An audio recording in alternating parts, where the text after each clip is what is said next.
Welcome to Create, Build, Manage, the Entrepreneur's Toolbox. Welcome to Create, Build, Manage on BizTV. I'm Kelli Phillips. This season of Create, Build, Manage is brought to you by Thought Leader. Today we have two guests who can help us all transform into better versions of ourselves. First, Zuzack helps men use their life force energy to reach their full potential. Then Dr. Katrina Burris helps us learn how to transform brilliant jerks into inspiring leaders. Stay with us. We'll be right back with more Create, Build, Manage from Thought Leader.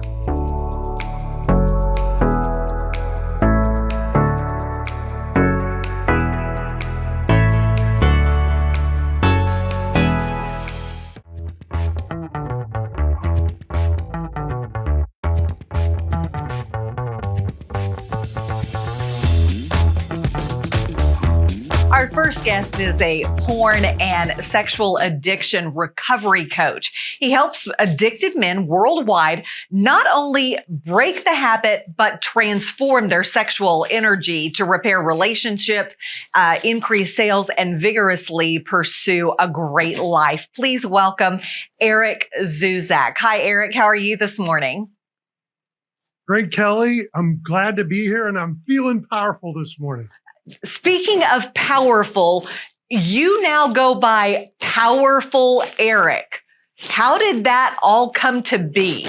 I was addicted to pornography, and I had wanted help. So the professionals told me I needed to go to a therapist. I needed to take medication, and I had to go to 12-step meetings. And 12-step meetings are typically for alcohol, drug addiction. And so what they did is they took that model and just moved it over to sex and porn addiction, thinking that would work. And I can tell you for almost 20 years going through those programs, it doesn't work quite as well for this addiction. So I was really desperate. And in these programs, they have you say you're powerless over the addiction. And I did that for almost 2 decades, and it wasn't working. So I was looking for a different way, and I found this little app that used the science of mindfulness to break addictions. And I was creating my screen login, my username, and I thought, I've been calling myself powerless over this for decades. I'm going to make my login, my username as Powerful Eric. And in that moment, pitiful, powerless Eric died and Powerful Eric was born. So I don't call myself Powerful Eric out of ego. It's out of having called myself a piece of poo and powerless for decades. Now, addiction is addiction regardless of the addiction. You mentioned the 12-step program, but this is kind of like a 13th step is what you found with this app? Exactly. A 13th step is a good way to describe it, because the 12 steps are great. And in the beginning, you do need to say, I'm powerless over this. I can't handle this. I'm addicted. But there needs to become a time where you start saying, I am a recovering, whatever it might be, recovering alcoholic, recovering sexaholic, whatever it is. And that's the missing piece. So how do you use that recovery process and do what you do now? Well, I can illustrate that in a little story. Okay. Over my shoulder is a little golden Buddha, and you can call it the golden Christ or whatever you want to call it. But about 1,000 years ago, there was a group of monks that created this giant golden Buddha. And they learned an invading army was coming, and they knew that the army would melt down the Buddha for the gold, so they disguised it. They covered it in clay and dirt, and their plan worked. The invading army did come, but unfortunately, they killed everyone that was there.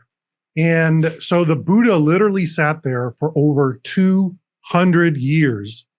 And a monk was outside on a sunshiny day, and he noticed a glimmer of light coming from the clay and dirt. And he's like, what's that? And he unearthed a giant golden Buddha. And that's the analogy that I use for my clients. is that in life we get covered in these traumas and all different types of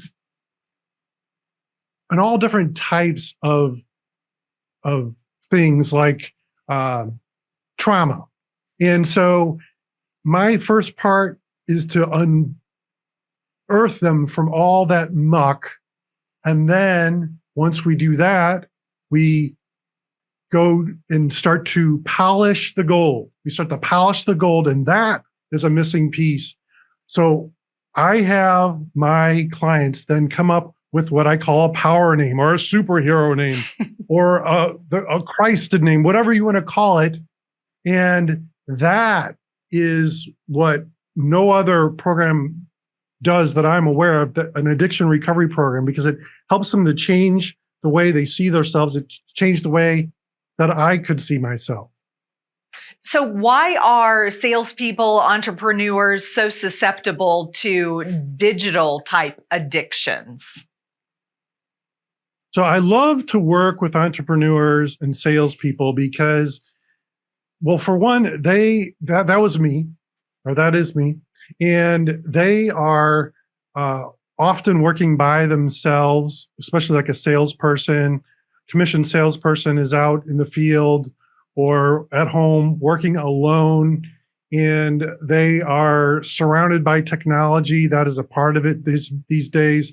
So people that are salespeople, entrepreneurs, they're by themselves with a computer, with a smartphone, and it's so easy when you get stressed to want to relieve that stress in unhealthy ways. And now, like, everyone is carrying around their smartphones, and they're literally walking around with the world's largest porn library, really.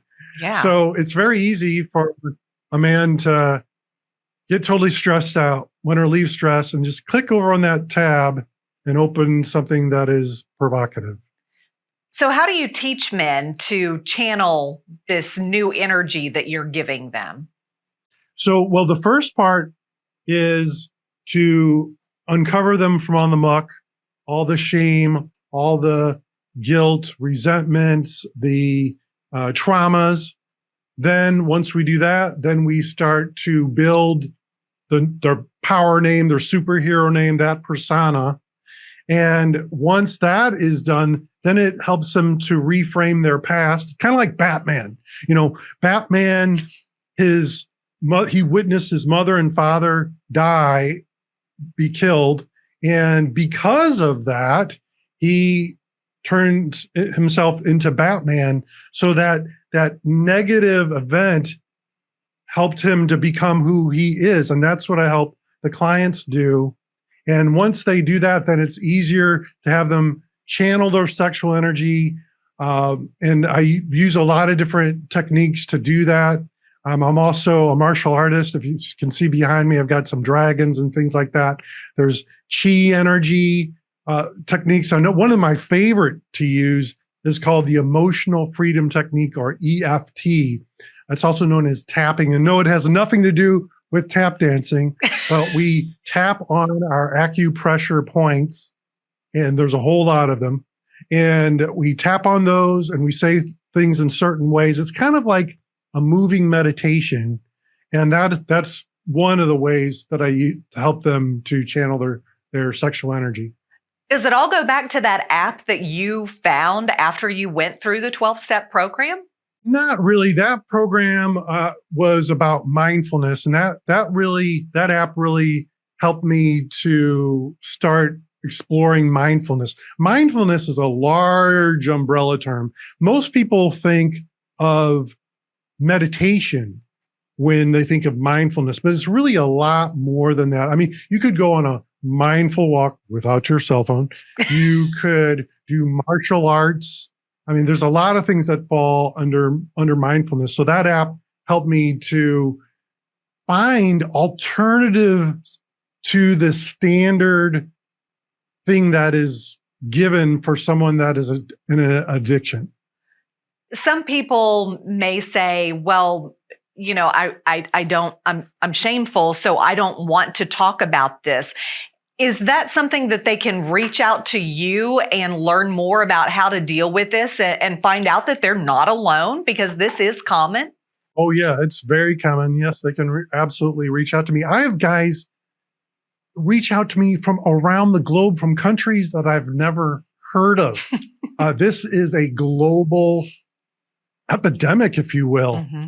And it's really sad because I even have, believe it or not, children reach out to me for help. Now, I don't coach children, but I do have a great resource I send them to.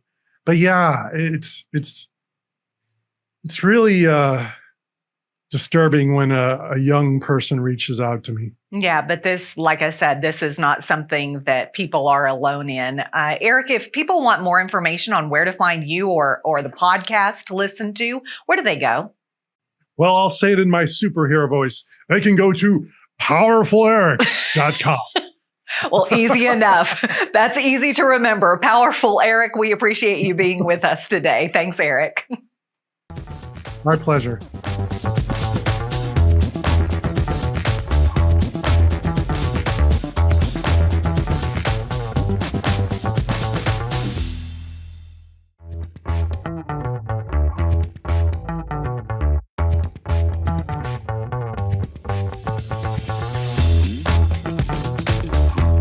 Whether you are a manager or an employee with a difficult boss, our next guest is known for transforming difficult leaders into visionaries. Please welcome Dr. Katrina Burris. And Dr. Burris, I have to ask, where did you come up with this brilliant jerk?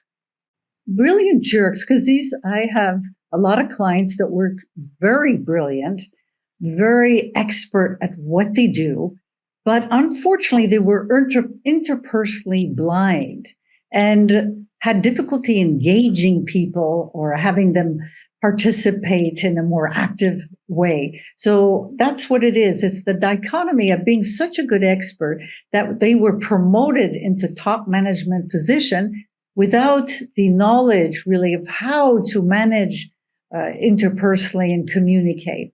So that's why I chose that word. I love it. Even though I could have said another one, but I think you get the message quickly. Absolutely. Another word that we probably can't say on this particular network. But how do you transform those brilliant jerks into inspiring leaders? Well, first of all, a lot of them think if someone's going to make them more interpersonally savvy they will think that they're losing their strength, because some of their ways is get directly to the point, take the shortcuts, say what you have to say without realizing that it can affect people very negatively. So first of all, they're not usually wanting to do anything about it. So what I do is do research data of their stakeholders and bring it back to them with what their strengths are, because that's what will make them succeed, be more efficient and effective, but also what is getting in their way to getting to the next level. So I let them decide what they want to do about it. But when I give them very concrete data, it's a bit of a shock. And usually they say, okay, can I really change those things? That's the first question many of my clients ask. And then we work on it. So that's the first step, just to convince them with data. And then it's also a lot of self-awareness. Also, usually they're triggered. If something affects their prestige or their recognition, they will react or get into the way of the results they want, or it's not quick enough. They get very upset. Sometimes they don't even realize that they have a gift. They are brilliant, and that they don't realize that other people are not brilliant like them. So they have to realize their strength just as much as what could derail them long term. I've got to ask, I can't imagine many brilliant jerks out there saying, oh, I've got a problem, so I want to see the data. So how do you get to those brilliant jerks and tell them and explain to them in a way that they can get that what they are doing to, for example, their employees is actually holding them back? Well, first of all, it's usually the company that hires me. Okay. So they have seen the effect that this person has on their employees or their stakeholders. So that then they come and ask me to intervene. So as I mentioned, the data, usually they're very bright. So if I can give them data that's very specific, that's giving them a perception that they're bad communicators, they know through that data what to do. And then we just keep working on it and also be very aware, have them be more aware of where they're brilliant and that not everyone is brilliant in their field. I mean, that sounds easy, but sometimes it is. It's surprising. Yeah, for those people that are truly brilliant, but jerks at the same time, they don't get it. What are brilliant jerks' fears or even their triggers? Their triggers often are that the person somehow is getting in their way of the results they want. Usually they put a huge amount of pressure on themselves. And if they don't get the results as quickly as they think they should, and that someone is in the way of the results they want, then they can get very triggered because they think maybe the other person's weakness, what they perceive as weakness, is going to shadow over them.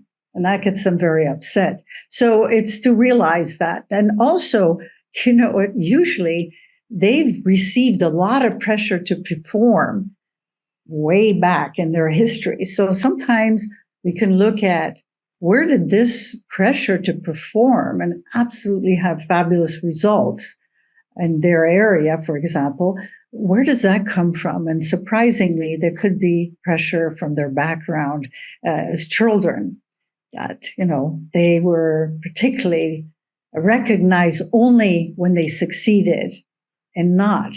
That can be very terrifying for a child. Yeah.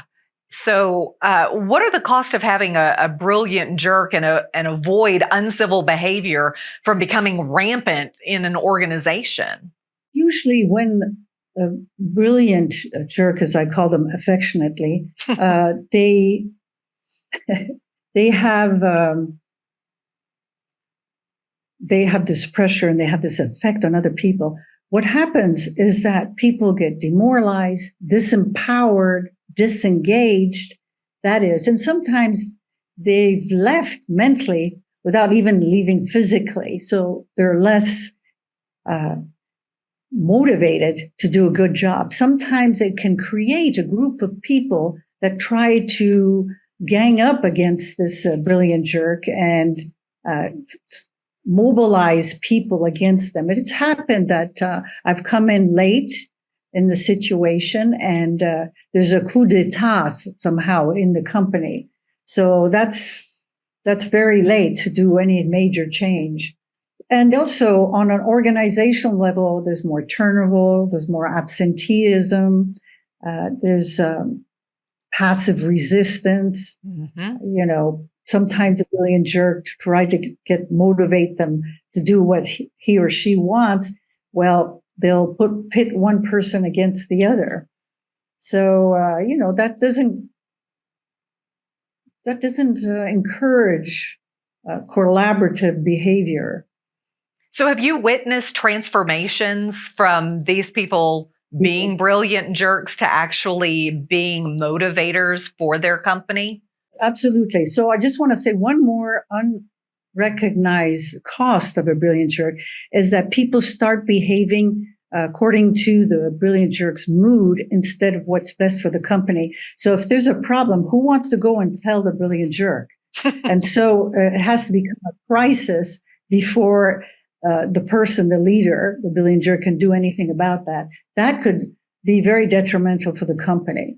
And so how to see this transformation is really bring them very concrete data, how they can change and what perception is giving this. I'll give you an example. One person was very brilliant, turned around companies in Eastern Europe. But then when she was promoted to Asia at a top level, it didn't go so well. And they said, their stakeholders said, oh, she doesn't communicate very well. And I said, well, what do you mean she doesn't communicate? Tell me concretely. Well, she walks 3 steps ahead. And every time we ask a question, she rolls her eyes and says, well, yeah, for her, it was really easy, those questions. It seemed so basic. But unfortunately, that perception of nonverbal perception gave this reaction and this perception that she's a very bad communicator, amongst other things. You see, if you can give that kind of specific data, they look at it, they know what they're doing wrong.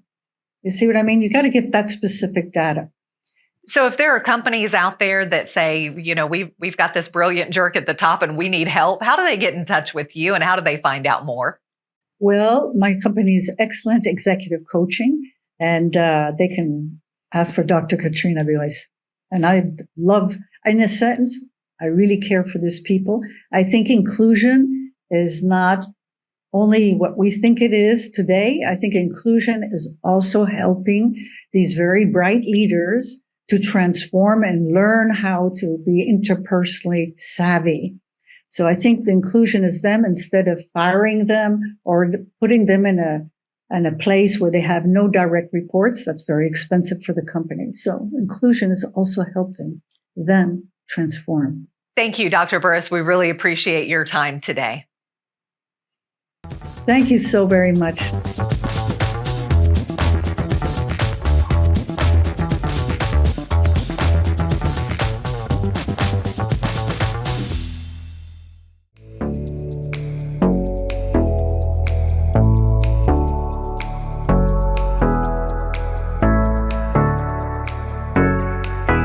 Thanks for joining me today for BizTV's Create, Build, Manage from Thought Leader. Do you have a message that you want to get out into the world? Thought Leader has helped many aspiring motivational speakers land TEDx talks, from their virtual talk practice club to speaker certifications and TEDx-style coaching. Thought Leader will help get your message out into the world where it belongs. For more information, visit thought-leader.com. Stay tuned to BizTV for more stories that educate, enlighten, and empower.